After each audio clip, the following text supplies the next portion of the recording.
اور جو central idea theme ہے آج کے پروگرام کا، وہی میں چاہوں گا کہ اسی سے آغاز کیا جائے، اور آپ سے ہم یہ پوچھیں کہ جماعت احمدیہ جشن عید میلاد النبی کیوں نہیں مناتی؟ یہ وہی الفاظ ہیں جو ایک پوچھے گئے ایک سوال میں، اسی طرح میں نے آپ کی خدمت میں پیش کیا۔ بسم اللہ الرحمن الرحیم۔ جہاں تک اس بہت ہی اہم سوال کے جواب کا تعلق ہے، اس کا اصولی اور بنیادی جواب تو اس طرح پر ہے کہ ایک مومن کے لیے ان چیزوں کا کرنا لازم ہے جن کا ذکر یا تو سب سے پہلے قرآن مجید میں ملتا ہو، جو نبی اللہ تعالیٰ کا محکم کلام ہے، اللہ تعالیٰ کی وحی ہے، ہمیشہ کے لیے قائم و دائم رہنے والی شریعت ہے، یا پھر ان کلمات مبارکہ میں ملتا ہو جو ہمارے آقا و مولا حضرت خاتم النبیین محمد مصطفیٰ صلی اللہ علیہ وسلم نے اپنی زندگی کے دوران ارشاد فرمائے، جن کو احادیث کا مجموعہ کہا جاتا ہے، اور یا پھر سنت رسول صلی اللہ علیہ وسلم میں اس بات کا تذکرہ ملتا ہو، اس کی تاکید ملتی ہو، اس کے بارے میں ہدایت ملتی ہو۔ اب اگر کوئی بات ایسی ہے جس کا ذکر قرآن میں ہے، سنت میں ہے اور حدیث میں ہے، تو پھر اس کے بعد ایک مومن کے لیے لازم ہو جاتا ہے کہ وہ ان باتوں کو کرے، اور جن باتوں کا ذکر نہیں یا جن کے بارے میں منع کیا گیا ہے ان سے رکنا اس پر لازم آ جاتا ہے۔ یہ ایک اصول ہے۔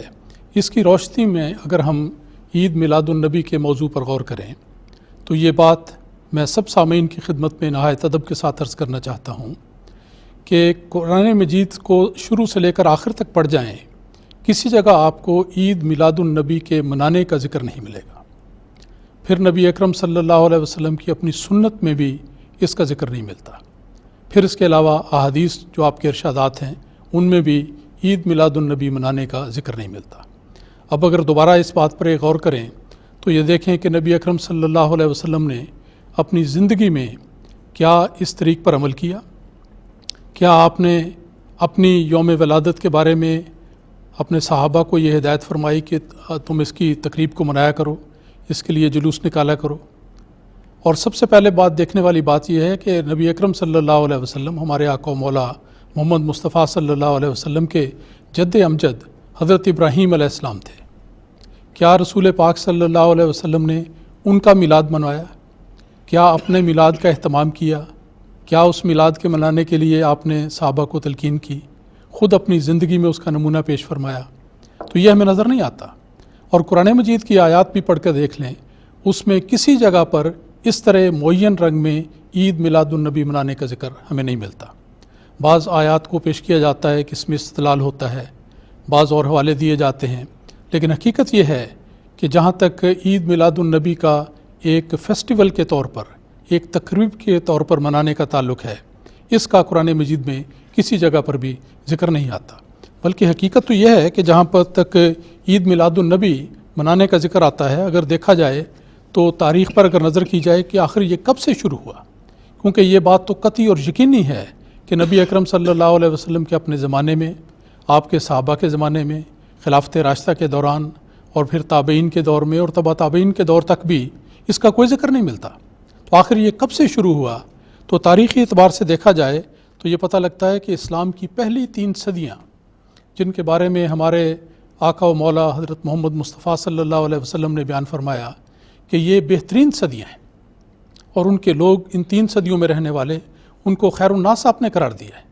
تو یہ خیر الناس کی جو 3 صدیاں ہیں، ان میں ہمیں کسی جگہ پر بھی عید میلاد النبی کا ذکر نہیں آتا۔ سب سے پہلے جو تاریخ میں ذکر آتا ہے وہ یہ لکھا ہے کہ عبداللہ بن محمد بن عبداللہ قدح نے، جو جس کے پیرو فاطمی کہلاتے تھے، انہوں نے اس طریق کا ایک رنگ میں آغاز کیا، اور یہ تقریب اس وقت شروع کی گئی، اور ظاہر بات ہے کہ ایک نئی چیز کے طور پہ اس وقت اس کو شروع کیا گیا۔ ان کی زمانہ جو ہے وہ 362 ہجری کے لگ بھگ وہ زمانہ ہے ان کی حکومت کا جس میں یہ بات شروع ہوئی۔ تو گویا اس سے بات یہ بڑی واضح ہو جاتی ہے کہ اسلام کی پہلی 3 صدیوں میں عید میلاد النبی کا وہ تصور جو آج ہمارے سامنے عالم اسلام میں نظر آتا ہے وہ ہرگز موجود نہیں تھا۔ نہ کوئی تقریب منائی جاتی تھی، نہ اس قسم کا کوئی عقیدہ تھا، نہ اس قسم کا کوئی اور پروگرام کیا جاتا تھا۔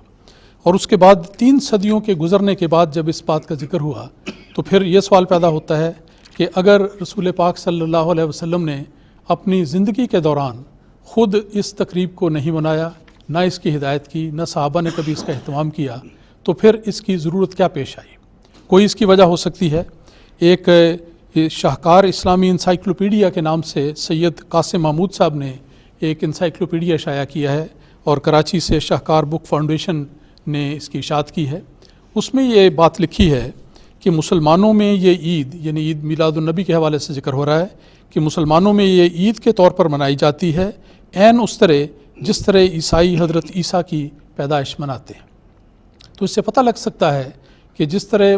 عیسائیوں میں سے مسلمان ہونے والے اپنے ساتھ بعد عیسائی تاثرات اور عقائد اور اپنی تعلیمات کو لے کر آئے، اور وہی باتیں مسلمانوں میں رواج پا گئیں۔ عقائد کے لحاظ سے دیکھیں، حیات مسیح کا عقیدہ جو آج مسلمانوں میں بڑی کثرت کے ساتھ پایا جاتا ہے، یہ بھی قرآن مجید میں اس کی بنیاد نہیں ہے، ہرگز نہ حدیث میں اس کا ذکر ملتا ہے۔ لیکن جب وہ نئے عیسائیوں سے مسلمان ہونے والے آئے تو اپنے ساتھ اس بات کو بھی لے آئے۔ تو اسی طرح عید میلاد النبی کا تصور بھی اس کے ساتھ انہوں نے اس کو لنک کیا ہے۔ اس زمانے میں حضرت اقدس مسیح موعود علیہ الصلوۃ والسلام، جن کو اللہ تعالیٰ نے حکم اور عدل کے طور پر قائم فرمایا، اور آپ نے صحیح اسلامی تعلیمات کی قرآن اور حدیث اور سنت کی روشنی میں ہمارے لیے وضاحت فرمائی، ان کا جو اس بارے میں فیصلہ ہے وہ میں سامعین کے سامنے رکھتا ہوں۔ ایک شخص نے مولود خوانی کے بارے میں حضرت مسیح پاک علیہ الصلوۃ والسلام بانی سلسلہ علی احمدیہ سے سوال کیا، تو آپ نے فرمایا کہ دیکھیں، پہلی بات یہ یاد رکھنے والی ہے، حوالے سے پہلے میں یہ ذکر کرنا چاہتا ہوں کہ جب ہم یہ بات ذکر کرتے ہیں کہ عید میلاد کا کوئی ذکر نہیں ملتا اور یہ بات کی ایجاد ہے، ہرگز اس سے یہ مراد نہیں کہ نبی اکرم صلی اللہ علیہ وسلم کی شخصیت کی کوئی اہمیت نہیں، یا آپ کے یوم ولادت کی کوئی اہمیت نہیں، یا نبی اکرم صلی اللہ علیہ وسلم کی سیرت کا تذکرہ کرنا کوئی نعوذ باللہ کوئی گناہ کی بات ہے، ہرگز نہیں۔ بلکہ جماعت احمدیہ جس کی بنیاد ہی عشق رسول، توحید کے بعد عشق رسول صلی اللہ علیہ وسلم پر رکھی گئی ہے، اس یقین پر محکم طریق پر قائم ہے کہ ایک مومن کی زندگی میں جو نور پیدا ہوتا ہے وہ اللہ تعالیٰ کی توحید سے اور نبی اکرم صلی اللہ علیہ وسلم کی مقدس سیرت سے پیدا ہوتا ہے۔ تو اس لیے سیرت النبی کا تذکرہ بالکل صحیح بات ہے، اور یہ وہ بات ہے جو جماعت احمدیہ میں جاری و ساری ہے۔ حضرت مسیح پاک علیہ السلام کا حوالہ یہ ہے کہ آپ نے فرمایا آن حضرت صلی اللہ علیہ وسلم کا تذکرہ بہت عمدہ ہے، بلکہ حدیث سے ثابت ہے کہ انبیاء اور اولیاء کی یاد سے رحمت نازل ہوتی ہے، اور خود خدا نے بھی انبیاء کے تذکرے کی ترغیب دی ہے، لیکن اگر اس کے ساتھ ایسی بدعات مل جائیں جن سے توحید میں خلل واقع ہو تو وہ جائز نہیں۔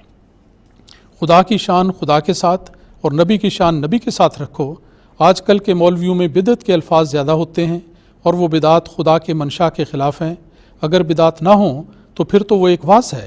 اور اس میں ہرگز کوئی حرج نہیں ہے۔ جو بدعات کا میں نے ذکر کیا، اس سلسلے میں یاد رہے کہ آج کل کا جو طریق ہے عید میلاد منانے کا، اس میں ایک تو جلوس کی بات آتی ہے،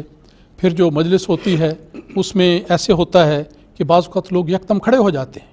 کہ رسول پاک صلی اللہ علیہ وسلم آ گئے ہیں، اس لیے سب کو کھڑے ہو جانا چاہیے۔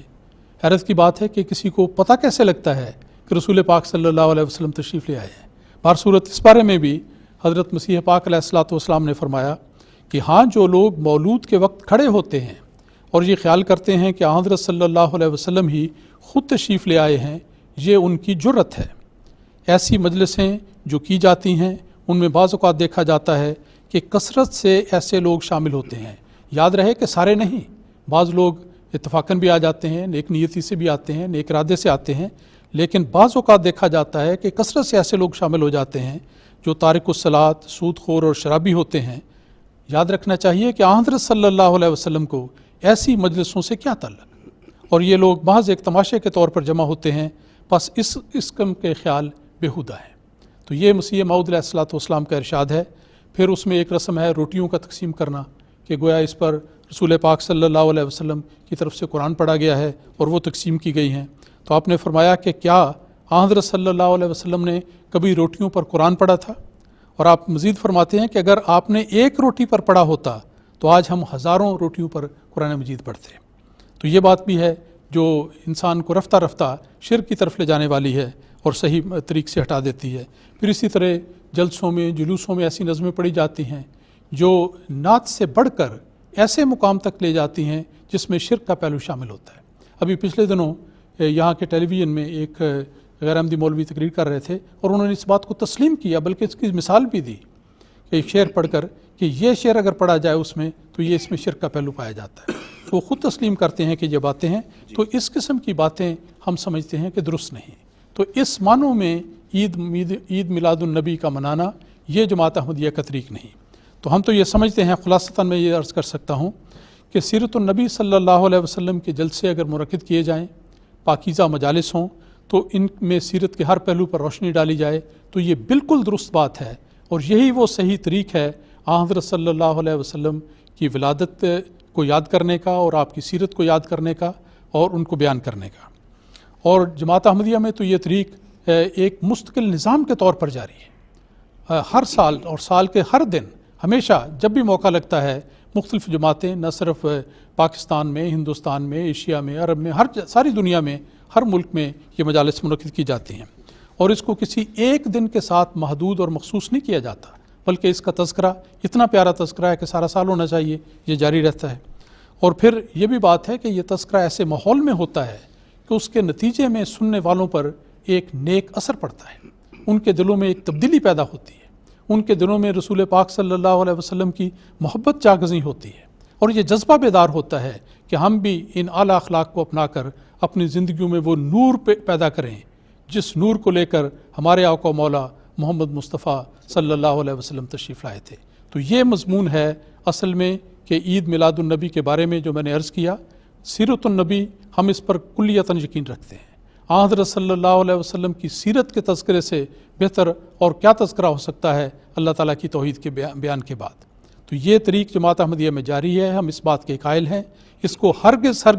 کوئی سچا مومن کبھی بھی اس پر اعتراض نہیں کر سکتا، نہ اس کو رد کر سکتا ہے. البتہ بدعت کا طریق ہے، رسم و رواج کا طریق ہے، جس کا سنت اور قرآن اور حدیث میں کوئی ذکر نہیں ملتا، اس چیز سے ہم اتفاق نہیں کرتے. جی بہت شکریہ طالب مجیب راشد صاحب، جزاک اللہ.